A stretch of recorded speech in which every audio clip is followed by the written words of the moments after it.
자, 안녕하세요. 오늘은 2026년 6월 인문지문입니다. 작년에 나왔던 6월 인문지문인데요. 한번 천천히 읽어보도록 하죠. 사실은 요 지문은 학생들이 수능에 나왔을 때, 2026년 6월 달에 나왔을 때, 그 수능 특강인가요? 그 EBS 수능 특강에 나와 있었던 내용이어서 사실은 읽을 때 그렇게 어렵진 않게 읽었던 지문이긴 해요. 그래도 처음 보는 친구들은 또 낯설기도 하고 어려울 수 있으니까 한번 읽으면서 정리를 한번 해봅시다. 일단 첫 번째 단락이 가장 중요하다는 거 꼭 기억하시고요.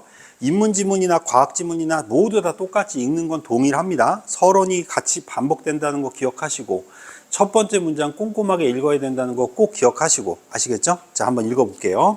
인간은 정보와 독립적으로 존재하며 끊어봅시다. 그럼 여러분 제일 먼저 정보랑 독립적으로 존재한다는 말부터 시작하죠.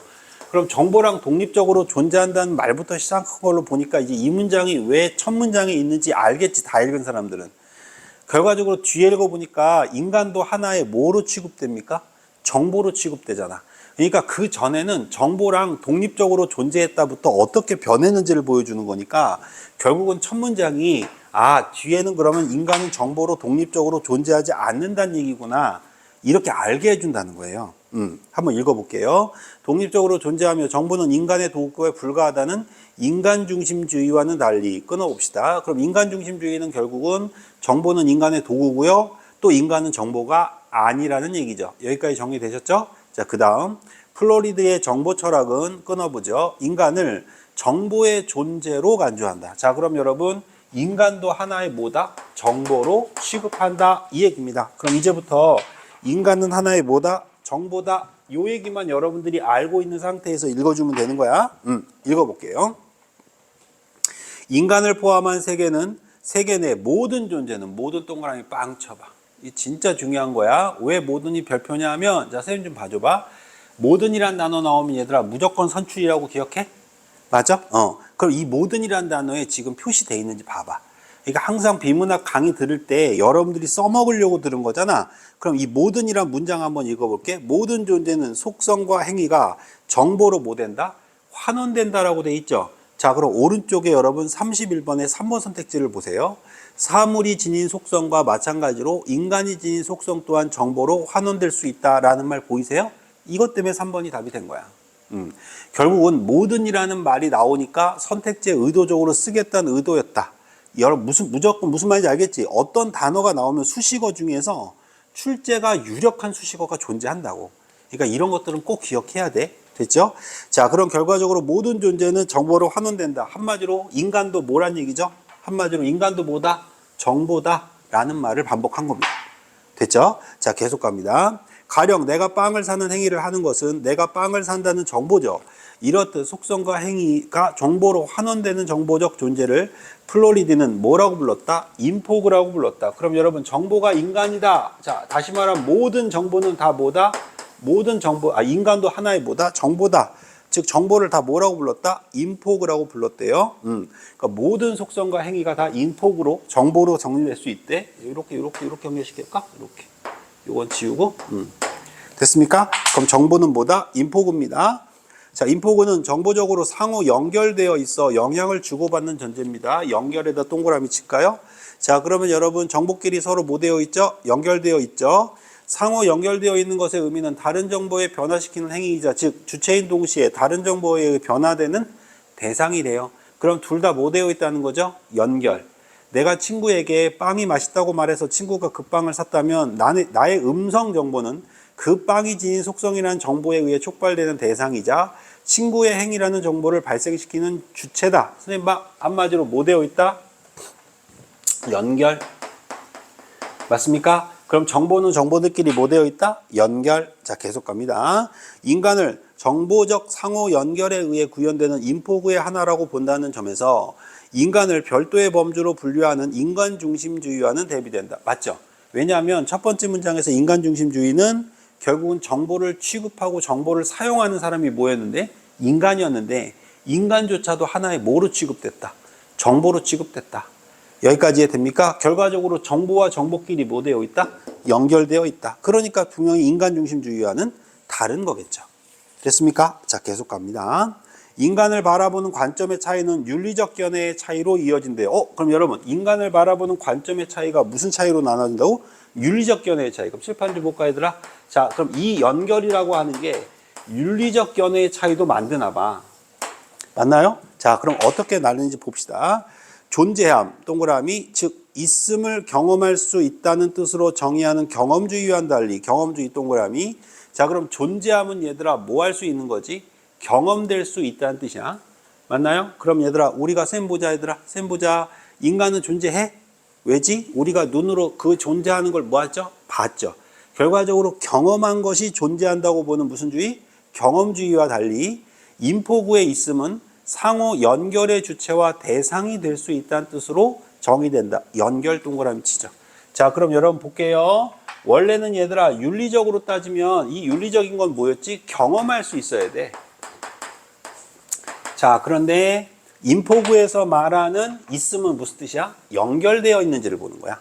그럼 물어봅시다. 정보와 정보가 있어. 근데 그 정보가 연결되지 않았어. 그럼 그 정보는 있는 거야, 없는 거야? 없는 거죠. 다시 말하면 그 정보가 연결되었을 때 그 존재가 있음을 인정한다. 이해됩니까? 자, 계속 읽어볼게요. 뭐라고 되어 있나 볼게요. 인포구의 있음은 상호 연결 주체와 대상이 될 수 있다는 뜻으로 정의된다. 그러한 연결 속에서 인간을 비롯한 모든 인포구들은 또 나왔다. 그지? 자, 그러면 리아야, 지환아, 하원아 동그라미 쳐있나 봐봐. 민준이도 안 쳐있지? 놓친 거야 또. 내 말 이해돼? 자, 이거 한번 볼게. 모든 인포구들은 동일한 권리는 아니지만 이라고 돼 있죠. 그럼 모든 인포구들은 동일한 권리가 아니란 얘기죠. 그래서 여러분 33번의 기억이 틀린 거예요. 즉 33번이 1번이 답이 된 거야. 33번 기억 봐볼래? 인간이 무엇이 그 본성에 적합한가에 무관하게 다른 인공물과 동일한 권리를 가진다 이렇게 돼 있죠. 인포구들은 동일한 권리를 갖는 게 아니에요. 이해됩니까? 그런데 1번 선택지에 뭐라고 써 있습니까? 기억의 플로리드의 입장과 상충하지 않는다고 그랬죠. 그럼 상충하지가 무슨 뜻이야? 반대. 그럼 반대되지 않는다는 뜻이거든. 그럼 반대되지 않는다는 건 뭐야? 같다는 거지. 그러면 인플로리드의 입장과 같다 이 말이에요. 내 말 이해됩니까? 근데 플로리드는 얘들아 뭐라고 얘기했니? 뭐라고 얘기했니? 모든 인포구들은 동일한 권리를 갖는 게 아니고 각자의 본성에 적합한 방식으로 있을 나름의 권리를 가진다고 플로리드는 주장한대잖아. 내 말 이해돼? 그래서 기억이 틀린 거야. 그래서 33번의 정답 몇 번? 1번. 말을 바꿔볼까? 쌤 봐봐. 모든만 잘 읽었어도 그냥 다 맞추는 거야. 내 말 이해돼, 얘들아? 그래서 지문 읽을 때 이런 수식어들 나오면 이건 출제자가 내려고 쓴 거구나. 내 말 이해됩니까? 그러니까 꼭 좀 챙겨가지고 표시를 해놔라. 근데 우리 지금 지문에 표시가 안 돼 있잖아. 조금 반성해야 돼. 왜냐하면 선생님이 이걸 너무나 많이 강조했기 때문에 여러분들이 지금부터는 본능적으로 그냥 체크를 해 놓으셔야 돼요. 내 말 이해됩니까, 여러분? 꼭 기억하세요. 자, 다시 지문으로 갑니다. 그럼 모든 인포구들은 동일한 권리는 아니죠. 즉 각자의 방식으로 있을 나름대로의 권리를 가진다는 거죠. 하지만 자유의지를 지닌 인간만을 도덕 행위자로 인정하는 칸트 윤리학과, 그럼 여러분 자유의지를 지닌 건 누구만 본 거야? 인간만이 도덕 행위자라고 본 칸트 윤리학이란 말이야. 윤리학. 윤리적인 거. 자, 이런 윤리학과 생명의 절대적 가치를 부여하는 생명 중심의 윤리학은 도덕적 주체 및 도덕적으로 대해야 하는 대상의 범위에서 인공물을 뭐 했지? 제외했어. 다시 말하면 칠판 보자. 윤리적인 부분에서 뭘 제외해서? 인공물을 빼버렸어. 이제 차이점 나오는 거야. 그럼 윤리적 측면에서는 얘들아 무슨 물이 없는 거야? 인공물이 없는 거야. 인공물이 없는데, 자, 그 다음 볼게요. 플로리드는 존재하는 것의 내재적 가치에 있음에서 찾음으로써 인공물까지 그 범위를 뭐 했다? 확장했다. 이해됩니까? 그럼 물어봅시다. 윤리적으로 보면 여러분 인공물은 포함돼요? 안 돼요? 안 돼. 그치? 자, 그런데 얘들아 우리는 인포구의 입장에서 보면 인포구는 얘들아 정보와 정보가 뭐 돼 있는 거야? 연결만 돼 있으면 존재하는 거거든. 맞습니까? 그럼 연결만 돼 있으면 존재하는 거니까 인공물까지도 그 범위에 확 포함시켰다. 이해돼? 자, 여기까지 이해되십니까? 자, 그리고 나서 이제 또 그 다음 단락 읽어봅니다.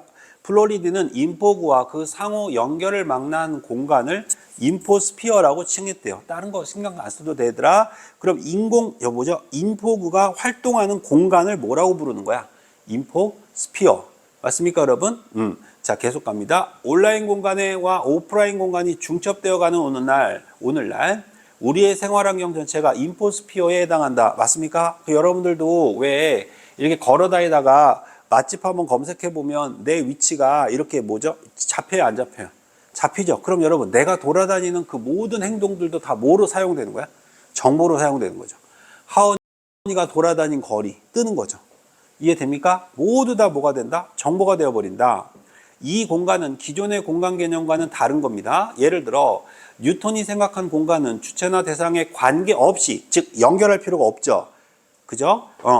절대적인 것이었으나 인포스피어는 대상과 주체가 서로 의존함으로써 존재하는 공간이야. 다른 말로 바꿔봐. 자, 쌤 봐. 주체와 대상이 뭐 되어 있다? 연결되어 있다. 이 말을 바꾼 거예요, 또. 이해됩니까? 자, 이렇게 연결됨으로써 뭐 한다, 여러분? 존재하는 공간이자 대상이 추상화충의를 통해 인식되는 공간이다. 그럼 추상화충인 또 뭐야? 주체의 목적이나 관심을 반영함으로써 주체와 대상 사이의 인식적 관계를 매개하는 경로이다. 그러니까 여러분들이 만약에 맛집에 관심이 많아. 그럼 예를 들어서 네이버에 검색을 딱 치려고 뜨면은 뭐가 중심으로 막 떠? 맛집을 중심으로 막 뜨는 거야. 제 말 이해됩니까? 계속 갑니다. 추상화 층위에서는 그 층위를 선택한 주체의 목적에 부합하는 속성만. 그쵸? 왜 그럴까? 얘들아, 나는 솔직히 운동에 관심 없어. 근데 갑자기 막 운동 정보가 뜨는 거야. 그럼 그 정보 나한테 필요 있어? 필요 없어? 필요 없죠. 그러니까 주체의 목적에 부합하는 속성만 정보로 인식하고 나머지 정보는 뭐 한다? 생략해버린다고. 이해됩니까? 예를 들어 볼게요. 차량 구매 시 안전성을 목적으로 추상화 층위를 선택했을 때 그럼 차 사고 싶은데 난 안전한 게 중요해. 이해됩니까? 그럼 어떤 차를 사겠어? 안전한 차만 여러분들이 골라보려고 하겠죠. 맞나요? 에어백 성능 등의 정보가 경제성을 목적으로 했다면 유지비용 등의 정보가 인식되겠죠. 이처럼 추상화 층위를 통해 인식되는 정보는 뭐 된 것이다? 구성된 거래요. 자, 이제 기억 풀어야 되니까 집중. 구성은 뭔데? 주어진 세계를 주체가 택한 경로에 따라 해석하여 이해하는 거래. 아유, 너무 어려워요, 선생님. 즉, 또 설명해 줄게. 플로리디에 따르면 인포스피어라는 공간은 주체가 발견한 것도 주체가 만들어낸 뭐도 아니다? 허구도 아니다. 결과적으로 여러분, 그건 실제로 있는 곳이다, 없는 것이다? 있는 것이다, 있는 것. 있는 거, 허구가 아니라고. 이해됩니까, 여러분? 그럼 실제로 그 정보는 뭐하다? 존재하는 거죠. 정보 철학은 삶의 터전이 온라인으로 확장되는 한편 인공지능 등의 비인간 행위자가 인간과 공존하는 현대의 변화를 통찰한다는 의의를 가진다. 그럼 선생님 봅시다. 우리가 뭔가를 물어보죠. 그럼 AI가 나한테 뭘 주죠? 정보를 주죠. 그러면 우리한테는 얘들아 AI가 보여, 안 보여? 지환아, 민준아, 여기 봐야 돼. AI가 보여, 안 보여? 안 보여. 우리는 경험적으로 AI를 알 수가 없어. 그런데 AI가 주는 정보를 믿어, 안 믿어? 믿어. 맞습니까? 그럼 그 AI는 존재한다고 보는 거야, 안 보는 거야? 존재한다고 보는 거야. 왜? 내가 그 정보랑 뭐 되어 있으니까? 연결되어 있으니까. 내 말 이해됩니까, 여러분? 요 얘기를 하는 거죠. 그럼 오른쪽에 32번 바로 풀리겠네요. 기억의 의미는 뭐가 되겠습니까? 5번. 인포구가 지닌 속성이라는 정보는 주체가 자신을 둘러싼 세계를 어떤 관점으로 인식하는가에 의존한다. 맞습니까? 그럼요. 내가 어디에 관심이 있는지에 따라 달라지는 거죠. 내 말 이해되십니까, 여러분? 네, 마지막 문제입니다. 뒤로 넘겨보시죠. 자, 이렇게 해서 그 당시 6월달 평가원 풀 때 3학년들이 수능 특강에 나오기도 했고 같은 말이 반복된다는 걸 너무 많이 연습했던 친구들은 수월하게 풀었던 지문이기도 합니다. 그런데 지금 우리가 지금 살고 있는 세상이 이런 세상이잖아, 그지? 한 번 정도는 관심 있게 읽어볼 필요가 있는 것 같아. 자, 34번 거기다 씁니다. 보기는 한 번만 다시 써봅시다. 보기는 지문의 축소판 잊어버리시면 안 돼요. 보기는 지문의 뭐라고요? 축소판입니다. 여러분, 오늘 강의 끝나고요. 다음 주도 매일매일 계속되죠. 그 다음 주도 매일매일 계속되죠. 비문학짐은 혹시라도 지금 듣기 시작했다면 늦지 않았습니다. 매일매일 하시면 올해 1년 동안 매일매일만 하시면 제가 올려주는 강의만 정말 매일매일 보시면 여러분들 반드시 비문학은 갖고 놉니다. 아시겠죠? 꼭 명심하시고 매일매일 하십시오. 갑니다. 보기는 플로리디와 학생이 나눈 대화입니다. 윗글을 참고하세요. 가에 들어갈 내용으로 적절하지 않은 거 찾으세요. 이해하기 시작합니다. 선생님의 강연을 칸트와 비교하여 듣고 책임의 소재에 대해 궁금해졌습니다. 그럼 여러분, 칸트는 뭐가 중심이었죠? 인간이 중심이었죠? 자동으로 작동하며 작동 규칙도 변경할 수 있지만 자유의지는 없는 인공지능 교통통제 시스템, TCS라고 하죠. 이것이 교통혼란을 일으켰다고 해보죠. 이때 선생님의 견해는 어떻습니까? 플로리디. 칸트에 따르면 자유의지가 있으면 행위에 대해 도덕적 책임을 질 수 있음을 뜻합니다. 학생이 예로 든 시스템의 혼란에 대해 책임을 질 수 없지만 나는 칸트와 달리, 그렇죠 여러분, 분명히 칸트 입장에서는 AI라고 할게요. AI는 자유의지가 없죠. 없으니까 AI는 책임질 필요가 없죠. 맞습니까? 이렇겠지만 그 시스템이 도덕적 행위자에 포함될 뿐 아니라 도덕적으로 옳고 그름까지 평가될 수 있다고 보는 게 누구다? 플로리디다. 맞죠? 이유는 뭐죠, 여러분? 정보도 존재하는 거니까. 맞습니까? 계속 이처럼 정보화 사회에서 책임을 질 수 없는 도덕 행위자가 늘어나는 한편, 그렇죠. 어떤 행위자들이 늘고 있죠? AI가 늘어나고 있죠. 더 많은 정보를 보유하게 된 인간은 예상되는 결과를 예방적으로 관리하는 전체 인포스피어를 반영을 감독할 책임이 그만큼 커지죠. 그렇죠. 우리는 그 정보를 관리할 책임이 있죠. 인포스피어의 책임 있는 관리자로서 인간을 나는 호모 포이 에티쿠스라고 부른대요. 자, 그럼 선생님께서는 어떻게 보시는군요 이랬지. 그럼 물어보자 얘들아. 가로에 들어갈 말은 얘들아 누구에 해당하는 얘가 들어가야 돼? 플로리디죠. 그럼 물어볼게. 정답은 플로리디에 해당하는 데가 나올까? 칸트에 해당하는 데가 나올까? 칸트에 해당하는 데가 나오면 답이겠죠. 이게 너무 당연한 거 아닙니까? 제 말 이해됩니까 여러분? 자, 그러면 2번 선택지 보세요.